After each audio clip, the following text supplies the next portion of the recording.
Ce qui a toujours choqué, c'est le grand impact, c'est les frappes, frapper un adversaire au sol. Quand tu frappes quelqu'un qui est au sol, il a bien moins mal et tu frappes bien moins fort que quand tu es debout. C'est le grandement des jeunes, qui veulent forcément découvrir, qui veulent apprendre, mais surtout qui veulent faire du MMA, tu vois? Dire: «Je fais du MMA». Aujourd'hui, on est dans le fast-food, tout va très vite avec les réseaux, TikTok notamment, tu vois? Snapchat, tout va très, très vite, on veut de l'impressionnant. Salut à tous, bienvenue dans cette nouvelle radio en Y. Aujourd'hui, on va parler MMA et je suis avec une figure du MMA sur YouTube de French Savagery. Comment tu vas, Sam? Ça va super et toi? Tout va bien, hein, donc aujourd'hui, je voulais parler un peu de ce sport. On a déjà fait la boxe avec Jean-Charles de Boxe Attitude et je me suis dit que c'était le moment aussi de parler du MMA, qui est quand même un sport ultra populaire. En tout cas, dans les sports de combat, c'est un sport avec une image particulière, une aura, on va dire, particulière. C'est le sport à la mode. Ouais. Exactement. Bah, tout d'abord, vu que c'est pas une chaîne, que consacrée aux arts martiaux, est-ce que tu peux nous présenter les arts martiaux mixtes? L'univers qui l'entoure, les règles, en fait, c'est quoi le MMA, en fait? Le MMA à la base, ça a été inventé pour voir, quel était l'art martial le plus efficace. En gros, voilà. Donc l'environnement, la cage, c'est pour éviter les projections parce que si tu fais on fait au Pride notamment, la plus grande orga à l'époque, dans les années 2000, se faisait sur un ring, donc il y avait beaucoup des projections à travers les cordes, tu vois? Un peu comme on peut retrouver au catch. Donc voilà, ça a été inventé pour voir qui est le plus fort, donc tu avais des kickboxers, qui affrontaient, des mecs du jiu-jitsu brésilien. C'est là que le jiu-jitsu brésilien a explosé d'ailleurs. À la base, c'était ça, tu vois? Et puis le sport a complètement explosé et puis, comme je te parle d'environnement parce que ça a joué beaucoup. Je pense que les combattants s'affrontent dans des cages. Tu vois, le mot «la cage», il y a pas mal de gens qui comprennent pas vraiment pourquoi c'est une cage, qui pensent que c'est du spectacle alors qu'en fait, c'est, surtout pour que les combattants soient en sécurité, évitent de subir des projections de lutte à travers les cordes, du ring et se tapent les tapes des VIP en bas, tu vois? Mais, non, voilà, en gros, c'est ça, c'est, à la base, c'est le fils du créateur, enfin du créateur, c'est plus compliqué que ça, mais ouais, on va dire de Helio Gracie, du créateur du jiu-jitsu brésilien. Tu un cinéaste, un promoteur de kickboxing, ils ont inventé l'UFC en gros. Rorion Gracie et enfin c'est long, un John Milius, je sais plus, Art, enfin bref, dans les années 90. Mais à la base des bases, c'était pour voir quel sport de combat était le plus efficace. Puis ça a explosé complètement aux États-Unis, et puis est arrivé, Dana White, hein, avec les frères Fertitta qui ont racheté le truc et qui l'ont révolutionné. Ils ont racheté le Pride, qui était la meilleure orga avant au Japon, et puis ils ont bouffé tout le monde.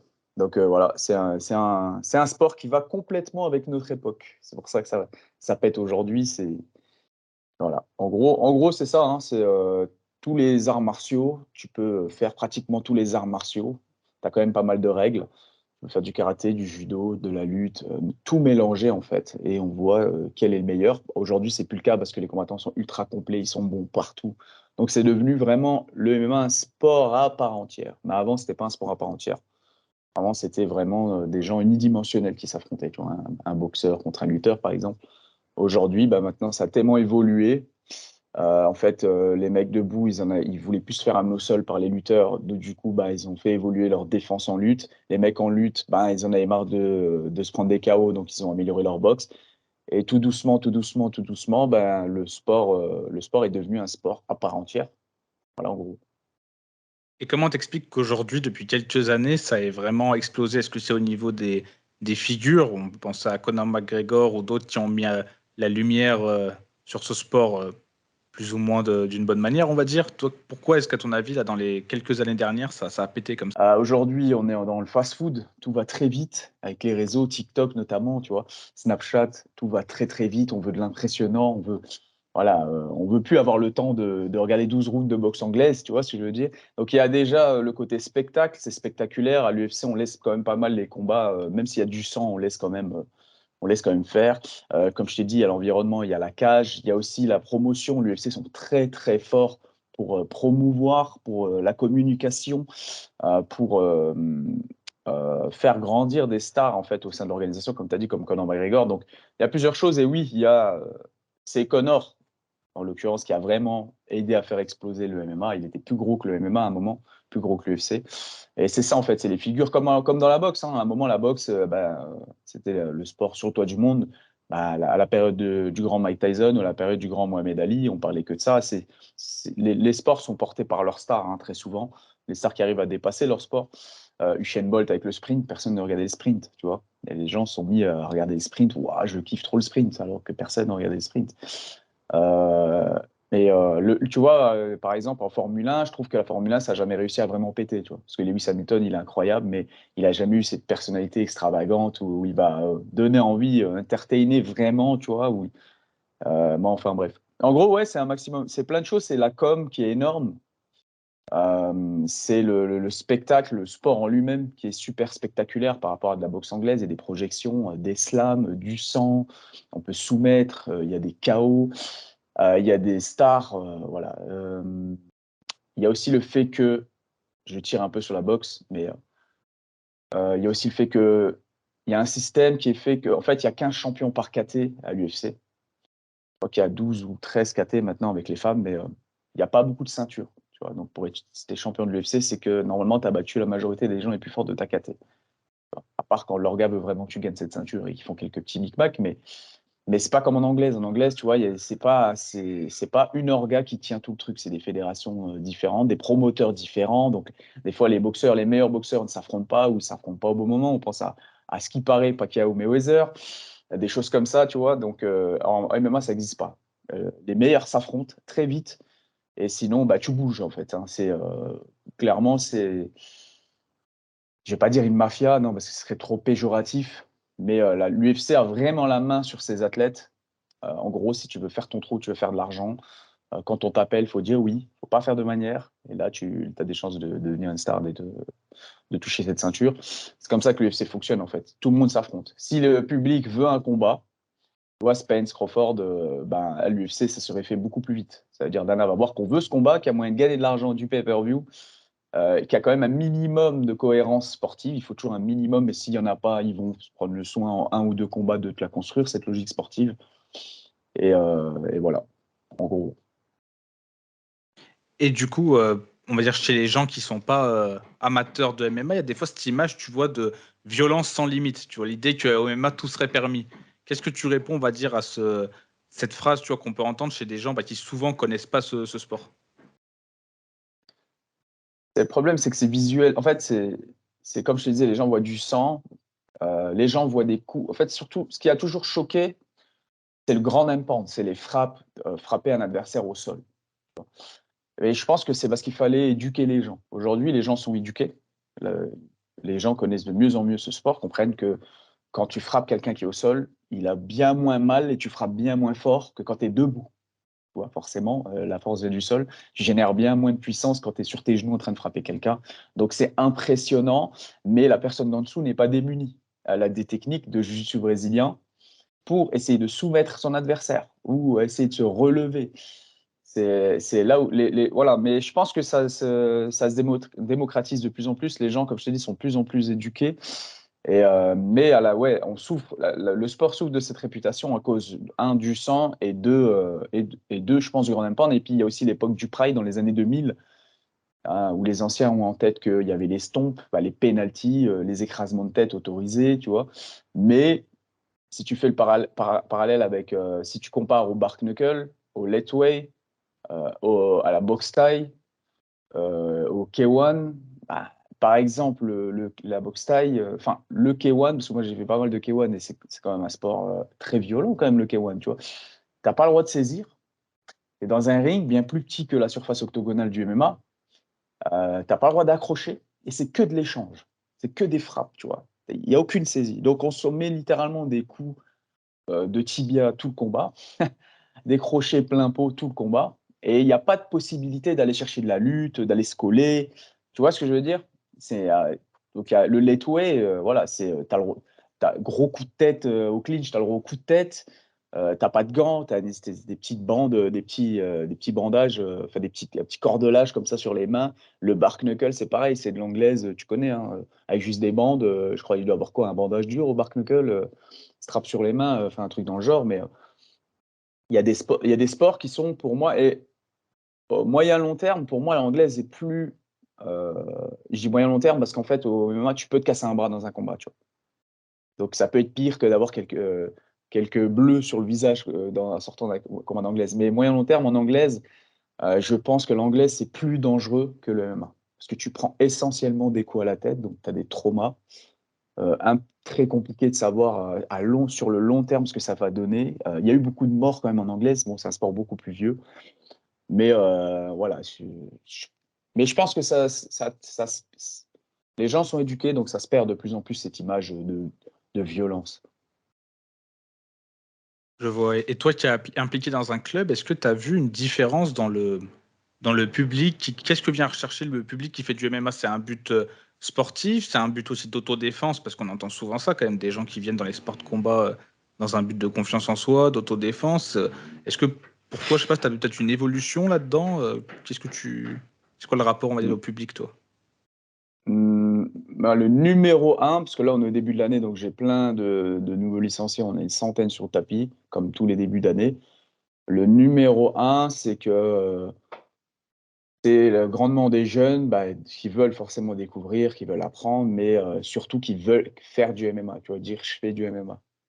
Tu vois, je fais du MMA, qui veulent faire partie de ce truc, je fais du MMA. Après, pour moi, derrière, il y a ouais, je veux apprendre à me défendre. Après, c'est toujours inconsciemment quand même. Tu vois, la personne, c'est rare qu'elle se dit, ah, je suis faible physiquement, j'ai envie de devenir solide, je sais pas me battre, je veux devenir un bon bagarreur.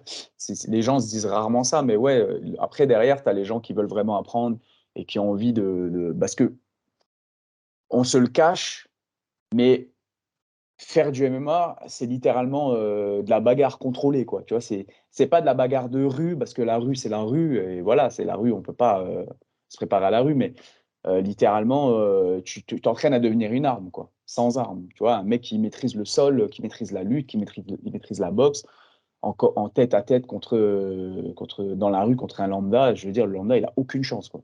À part s'il y a un couteau et tout ce qui s'ensuit, bien entendu, mais je veux dire, oui, ils viennent en second plan. Le premier, c'est un peu la fame, c'est, tu vois, les réseaux, tout. Voilà, je suis au MMA, je suis au club et ils s'entraînent pas très souvent, ils sont pas assidus. Le deuxième, c'est, ah, bah, je suis un cogneur, tu vois, je sais faire un étranglement arrière, je vais le montrer à tous mes amis, je suis à l'école, j'étrangle tout le monde dans la cour pour leur montrer. Et le troisième, et là-dedans, dans le deuxième, je mets aussi des gens, ouais, autodéfense, soit des gens, par exemple, qui ont vécu des agressions ou des trucs comme ça, qui ont envie d'apprendre à se défendre. Et en dernier vient ceux qui sont passionnés par ce sport, qui veulent vraiment l'apprendre, qui s'en foutent des réseaux ou pas, et qui veulent devenir bons là-dedans, tu vois, qui veulent faire des compétitions et qui veulent. Moi, le public, ouais, je vois que ça a changé. Ouais. Avant, c'était très niché. Après, c'est pas longtemps que j'entraîne, moi, tu vois, mais c'était très niché. C'est-à-dire que les gens venaient, disaient, ouais, je veux apprendre, parce qu'à la base, moi, j'entraînais au sol. Je veux apprendre le jiu-jitsu brésilien, je veux apprendre le grappling, ça m'intéresse. Et c'était très niché. Le mec venait, voilà, il avait déjà fouillé, il avait déjà quelques connaissances. Aujourd'hui, il y a des gens qui viennent, ils connaissent absolument rien, ils veulent juste faire du MMA. Donc ouais, il y a une grosse diff quand même. Je vois. Est-ce que pour quelqu'un qui suit pas le MMA, on va dire professionnel, est-ce que tu pourrais citer, je sais pas, 5 combattants un peu à suivre à travers les catégories, hommes ou femmes, s'il y a des combattantes féminines à suivre, parce qu'il y en a. Donc, est-ce que tu peux citer 5 combattants comme ça? Pour les Français, tu veux dire? Non, quelqu'un qui voudrait suivre et qui voudrait se mettre à ce sport, donc peut-être des personnes qui l'incarnent bien, qui sont peut-être spécialisées dans un domaine, dont les combats, tu les trouves vraiment, entre guillemets, peut-être plus intéressants que la moyenne, tu vois, un peu les 5 figures du MMA. Bah, quelqu'un qui vient, qui arrive et qui me dit qui je regarde ces dernières années ou sa carrière. Numéro un, je vais mettre John Jones, tu vois. Parce que c'est pas pour moi le meilleur, hein, John Jones, mais je mettrais John Jones. Hein. Il est tellement complet, bon partout, invaincu, personne ne l'a jamais battu, tu vois. Donc voilà, donc John Jones, Conor McGregor, 2015-2016, quand il est chez les 66 kilos. Ronda Rousey aussi, Ronda Rousey. Après, je mettrais ouais, Khabib, Khabib Nurmagomedov et Demetrius Johnson. Donc tu me dis les grosses têtes, quoi. Voilà, les grosses têtes parce que t'en as deux qui sont très unidimensionnels. Enfin, Connor qui est avant tout un striker, qui est un gaucher avec avec qui est un excellent contreur. Khabib qui est surtout un grappleur. Donc lutte, grappling, donc très unidimensionnel. Jones qui est très complet, Demetrius Johnson qui est très complet, sauf qu'ils sont tous les deux dans des KT, un très en haut, un tout en bas chez les mouches. Et Ronda Rousey parce que c'est elle qui a apporté le MMA féminin à l'UFC. Dana White, président de l'UFC, avait dit il n'y aura jamais de femmes à l'UFC. Quand il a vu Ronda Rousey ouvrir toutes les filles en 30 secondes grâce à son judo d'élite, ses clés de bras, il a créé les femmes à l'UFC pour Ronda Rousey, littéralement. C'est Ronda Rousey qui a ouvert la porte. Et elle a fait des dingueries, tu vois. Voilà, en gros, 5 combattants, quoi. Ok, bah j'espère que ça donnait envie aux personnes qui nous ont écoutés d'aller s'intéresser et peut-être même pour certains suivre le MMA. Donc là, je te propose de passer une seconde partie plus détente. On va faire un petit jeu. Donc j'ai posé, tu as des questions à ChatGPT sur le MMA et sur, par exemple, des questions dont tu verras. Et donc voilà, donc tu auras un point par bonne réponse et j'ai nommé cette séquence Sam GPT en ton honneur, tu vois. Donc là, je te partage mon écran. Hop, je sais pas si tu vois. Ouais, je vois, ouais. Nickel. Donc voilà, donc ça sera pour les réponses. Donc, j'ai posé à ChatGPT quel est le meilleur combattant pour lui au sol de l'histoire du MMA. De l'UFC, je pense que j'ai même précisé de l'UFC. Donc pour toi, qu'est-ce que tu penses qu'il a répondu? Je pense qu'il a répondu Khabib Nurmagomedov. Alors la réponse.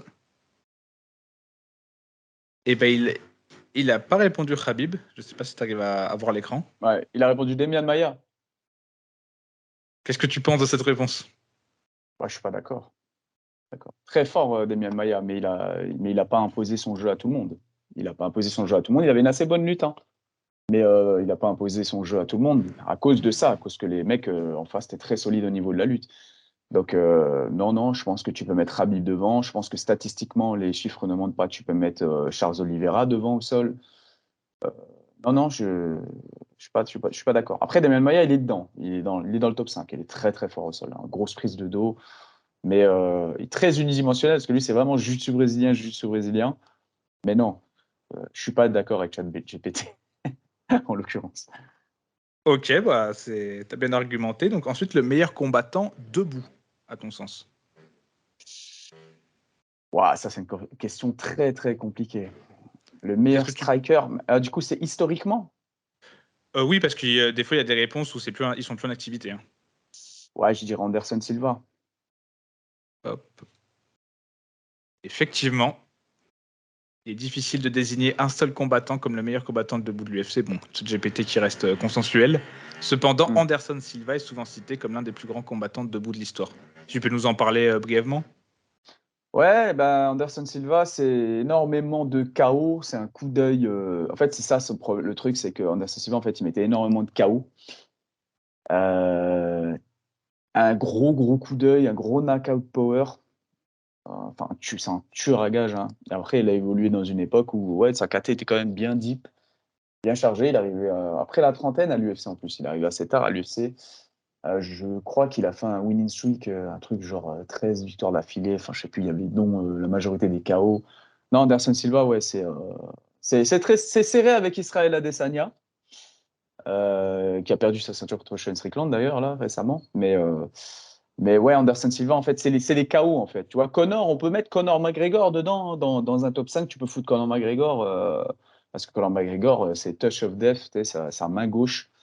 Euh, Franchement, le timing, la précision, la vitesse, Connor, c'est quelque chose aussi à 66 kilos. Son run à 66 kilos, il est juste monstrueux. Mais ouais, Anderson Silva, ouais. Ensuite, on a les décisions les plus litigieuses. Donc là, ChatGPT m'en a sorti deux. Et là, c'est historique. Donc c'est pas, me semble-t-il, qu'elles sont pas très récentes. Enfin, pas du tout même. Donc est-ce que tu arriveras au Les moins à trouver une des deux? décisions litigieuses à l'UFC. Ouais, L'idée de alors, se dire que dans l'esprit du public, me semble-t-il que c'est ça que ChatGPT disait, dans l'esprit du public ou de certains, on va dire dans l'opinion commune, on pourrait admettre que l'autre est quand même gagné, tu vois. Il y en a deux, qui impliquent des combattants assez connus, parce que même moi qui suis pas euh, ultra pointu, je les connais. euh, est-ce que- En fait, les décisions les plus grosses, les plus litigieuses qu'il y a eu, c'est pas vraiment des. Ah, il y en a une, c'est Johnny Hendrix contre Georges Saint-Pierre. Alors, je sais plus si c'était le 1 ou le D'accord. 2. Donc, regarde si elle est dedans, mais il y a peut-être Hendrix Saint-Pierre. Effectivement, UFC 167. Si tu n'as pas regardé plus bas, tu ne spoileras pas la deuxième, mais c'est ça. Ouais. Donc c'était en Lawler 2013. Condit, ça, je m'en souviens pas. Mais ouais, Hendrix Saint-Pierre. Ouais. Mais je sais plus si c'est le 1 ou le 2. Hein. Ça date. Hein. Mais ouais, ils ont donné la victoire à Saint-Pierre. Mais bon, après, Hendrix, il était chargé comme. Voilà, quoi. Après, je sais pas avec lui dans les toilettes quand il s'est chargé, mais il avait un physique très douteux quand même. Il était énorme et il faisait des cuttings. C'était incroyable. Et ouais, non, ouais, c'était un vol. Pour moi, c'était un vol. Après, il y en a un autre qui n'est pas dans la liste là, Lawler Condit, que certains vont avoir en tête. Je suis pas forcément d'accord, mais c'est John Jones contre Dominique Reyes, 93 kilos, où beaucoup de gens voient Dominique Reyes prendre la ceinture à John Jones, et donc John Jones aurait potentiellement perdu un combat ce jour-là contre Dominique Reyes. Et ensuite, donc là, j'ai demandé à ChatGPT de nous faire le combattant idéal en prenant des atouts de chaque combattant. Donc là, par exemple, on a Ah. la taille / musculature. Tu vois, donc bon, bien sûr, ça dépend des catégories, mais qu'est-ce que tu penses qui nous a sorti dans cette espèce de rapport un peu poids-puissance, tu vois, allonge? Qu'est-ce que tu penses qui est ressorti? Faudrait que j'aille m'amuser un peu avec ChatGPT aussi, ça c'est drôle. Bah, je l'ai déjà fait ça, on l'a déjà fait pendant 1 heure. Donc, parce qu'il y a énormément de choses, hein, intelligence de combat, enfin ça peut durer 3 heures, mais en gros, puissance, bah, ça serait Francis Ngannou. Ok, ça, je vais pas Francis demander, Ngannou. c'est vrai.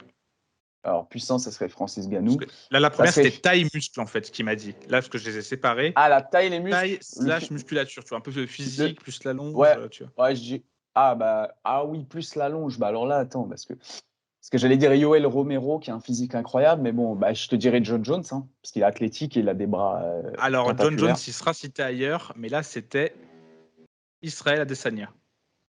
Ah, je suis pas trop d'accord. Il est grand, il a, je crois, D'accord? 2,01 m d'allonge. Ouais. Déjà, il a bien moins d'allonge que John Jones. Il fait la même taille que John Jones, hein, mais non, je suis pas trop d'accord, hein, parce qu'il est pas très puissant, Israël Adesanya. Et, non, je comprends pas. Musculature est pas très musclé Adesanya. Il est assez Bah, longéline. c'est vrai, j'étais d'accord quand j'ai vu la réponse, c'est pour ça que je Mm, voulais avoir mm, l'avis d'un mm, expert. mm. Ensuite, on a le style de combat. Donc ça regroupe beaucoup de choses. Un indice, c'est un combattant qu'on a évoqué, il me semble, il y Ah, a le style de quelques combat, minutes. c'est Georges Saint-Pierre. Eh ben, je crois pas que ce soit Georges Saint-Pierre qui a été cité, mais je pense que ça se défend quand même. C'est Anderson Silva. Mm. Ouais. Qu'est-ce que tu en penses de cette... Ben, oui et non, ouais, parce que dans ce choix, c'était un tueur à gage. Mais après, est-ce qu'aujourd'hui, il pourrait imposer son striking aujourd'hui? Oh, quoique, à la KT actuelle, si, peut-être. Mais non, parce que je peux être d'accord, mais il y en a qui sont devant, tu vois. Georges Saint-Pierre et Jones. Georges Saint-Pierre, John Jones et Demetrius Johnson sont devant parce qu'ils sont complètement complets, mais vraiment complets. Ils sont très forts en lutte, très forts debout, très forts au sol. Donc, en fait, ils ont déjà, au-delà de l'intelligence et de la capacité d'adaptation, ils ont les armes pour le faire en plein combat. C'est-à-dire que si tu te fais ouvrir debout, qu'il faut amener le combat au sol, bah, ils vont pouvoir le faire. Et Anderson Silva, si debout, ben, je ne sais pas, il est dépassé, il se prend trop de low kick, il n'a plus de jambes d'appui, il a besoin d'amener le combat au sol, il n'aura pas forcément la lutte pour le faire. Ok, donc ensuite, on a la souplesse. La souplesse. La souplesse. Bon, je crois qu'il a été champion de lutte universitaire, pour donner un indice. Souplesse. Ce Tu serait plus l'agilité, on va dire. Agilité, ouais, je crois qu'il m'a vraiment sorti. J'ai pris les mots qu'il m'a sorti, mais oui, Ouais, agilité, je pense. On l'a cité tout à l'heure. ouais non, bah, moi, agilité, bah, Demetrius Johnson. Hein. Après, Demetrius Johnson, il a tout, c'est ça le truc. Juste, c'est un petit poids. Demetrius Johnson, hein, Mais il nous a cité John Jones. John Jones, ouais, bon, il est un peu. Ouais, non, ouais, c'est vrai qu'il est. Ouais, non, il est rugueux quand même, hein, ouais. Marrant que pour la Ouais, mais souplesse, ça il se nous tâte tout sorte le un poids temps. lourd, tu vois. Enfin, un poids lourd, entre guillemets, tu vois. Quelqu'un d'une grosse catégorie. Il a la souplesse de Jones qui lui permet de. Ouais, ouais. Ouais, si c'est dans les poids plus hauts, ouais, je comprends. En 93 ou en lourd. Mais ouais, il n'est pas spécialement souple, John Jones. Il n'a pas. Non, bon, enfin bref. Ensuite, on a deux derniers qui sont sur la même photo, donc je vais te laisser les dire. Donc, c'est les compétences au sol et la ténacité, on va dire le mental un peu guerrier, tu vois. Ah bon, compétence au sol et guerrier, bah, c'est Khabib, hein. Ça va être facile. Après, il n'a pas cité les mêmes personnes, c'est juste que c'est sur la même photo, mais du coup, bah, tu as bien trouvé. Pour les compétences au sol, c'est bien Khabib. Mais ténacité, combativité, Tenace, bah, Khabib. Khabib aussi. Ouais. Eh bien, alors, tac. Donc là, bon, pour le sol, Khabib, exactement. Et pour la ténacité, nous a mis Ferguson. Ouais, non, mais je suis pas trop d'accord, hein. Pas d'accord. Ouais, Ta force pourquoi? mentale et ça te. Bah, ah, moi, j'ai une vision globale du mental, du mental de guerrier, tu vois. C'est-à-dire, je suis d'accord que Ferguson, c'est un mec, tu lui casses le bras, il tape pas, tu l'ouvres en deux, il boit son sang, il abandonnera pas. Mais la capacité de Khabib qu'a à se buter à l'entraînement, à se buter à chaque seconde du combat pour rien te laisser et ne jamais avoir saigné dans un combat, ne jamais s'être fait drop dans un seul combat, vient de tout ça, c'est mental, tu vois. C'est-à-dire que c'est ça en fait, le fait qu'il arrive à étouffer ses adversaires, imposer son jeu, c'est la résultante de son travail en dehors des combats. Et ça vient de son mental, sa détermination. Donc, tu vois, c'est global pour moi, la détermination. Et ça, c'est des fois, c'est un défaut qu'on a. C'est comme on sait qu'on est courageux, on compte trop sur ça le jour de la compète, tu vois. Donc, on se prépare pas trop à fond. On se dit, de toute façon, au moment où il faut y aller, je suis tellement un guerrier que cardio, ça va aller parce que je vais déterminer et tout. Mais non, parce que ça, cette détermination, il faut la mettre à l'entraînement, dans ce que tu manges, dans le fait qu'il faut bien dormir, dans le fait qu'il faut bien récupérer, dans le fait qu'il faut investir sur soi-même. C'est très global pour moi tout ça. Je vais loin, hein, mais dans la cage, non, je pense que Khabib dépasse Ferguson, mais Ferguson, c'est un gros, gros guerrier par contre. Ça, je suis d'accord. Mais un guerrier plus dans le sens, c'est un fou. Tu vois, c'est un fou malade. Et donc la dernière question inévitable pour toi, ChatGPT a-t-il élu meilleur combattant de l'histoire de l'UFC? Bah, John Jones, Donc pour toi, il prend pas en compte le dopage, ChatGPT. Il a pas cette option. je sais pas, on va voir, hein. Hop. Et bah tu sais quoi, je l'ai même pas pris, mais effectivement, c'était bien John Jones, je l'ai fait. John, Hein. Ceux qui veulent tester le feront. Quand on force ChatGPT parce qu'il veut pas dire de nom, il y a Georges Saint-Pierre aussi qui apparaît. Je te le fais de mémoire. Je mettrai la capture d'écran pour les viewers. Mais oui, c'est bien John Jones qui sort. Et qu'est-ce que tu en penses, toi, à vie personnelle? ah, ça stat, hein. Tu sais, mon avis, il change en fait. Oui, Tous les 6 normal, mois, tu sais. mais Après, en actuellement. fait, je me tâte toujours pour le deuxième, pas pour le premier. Le premier, ça sera toujours Fedor Emelianenko, qui a évolué dans une autre époque, au Pride. Parce il a défié les lois de la physique, parce qu'il était le premier combattant complet, très complet, à battre des gens dans leur domaine. Euh, voilà, et défier les lois de la physique dans le sens où il a battu des géants, dans le sens où il a combattu avec des poids lourds, alors qu'il n'a jamais vraiment été un poids lourd. Son explosivité, sa souplesse, son intelligence, sa froideur, son humilité, ça c'est très important. C'est quelqu'un de très, très humble. Mais là, on est très. Au niveau humilité, on n'a jamais vu quelque chose. Vraiment, le mec dit littéralement 5 mots sur un combat. Tu vas dans la conférence de presse, la Fight Week, il rentre à la maison, il a dû sortir 5 mots, tu vois. Oui, merci, au revoir. Non, c'est l'histoire aussi, parce qu'il a une histoire aussi. Il a grandi quand même dans la misère, hein, ex-URSS. Même les deux parents travaillaient, mais ça mangeait de la soupe toute la semaine, de la soupe de poireaux toute la semaine. Le luxe, c'était quand ils avaient des patates, tu vois. Et il y a je vais pas dire son jumeau, du coup, son frère maléfique, tu vois. Il y a toute une histoire avec son frère aussi, qui était un très bon combattant, bien plus talentueux que Fedor à la base, tu vois. À la base, il était bien plus talentueux que Fedor, mais il a fait énormément de conneries, il était instable. Donc, non, Fedor, c'est complètement autre chose, hein, et voilà, il a affronté des monstres. Donc Fedor, pour moi, sera toujours le numéro 1. Après, c'est très subjectif, hein. C'est juste pour parler en vrai. C'est très, très subjectif parce que certains vont te dire Georges Saint-Pierre et ça se défend. Certains vont dire Demetrius Johnson, ça se défend. Certains vont dire John Jones, tu m'étonnes que ça se défend. Euh, Certains peuvent te dire Conor. Certains vont te dire non, parce que si tu enlèves Conor aujourd'hui, où est le MMA, tu vois, certains vont te dire c'est à toi aussi de voir comment tu juges un GOAT. Mais ouais, dans la cage, ouais, ça se tape toujours, de toute façon, entre John Jones, Georges Saint-Pierre, Demetrius Johnson, Anderson Silva et Fedor. Et bah, tu as cité tous ceux qui étaient cités dans la liste que ChatGPT avait mis, donc on peut dire que tu as bien mieux argumenté que l'intelligence artificielle. Voilà. Et voilà, la machine ne Chat remplacera pas l'humain. TFS, bah oui. Bah, c'est nous, Voilà. qui avons inventé la machine, tu vois. Et Comme oui, l'intelligence artificielle, c'est juste nous derrière, tu vois. c'est vrai. Elle n'est pas, tant qu'ils n'ont pas la conscience, ils nous battront pas. Bah, merci Sam GPT pour ton aide. Il n'y a pas de problème. Merci à toi. Bah, je te remercie en tout cas pour cette vidéo. Elle touche à sa fin. On a fait une petite partie jeu bien sympa.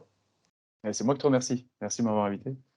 Donc, bah, abonnez-vous pour des nouvelles vidéos. Donc là, je sors une vidéo par semaine en ce moment. Voilà, likez, abonnez-vous, partagez et on se retrouve la prochaine fois. Allez, Bye salut! bye. Ciao.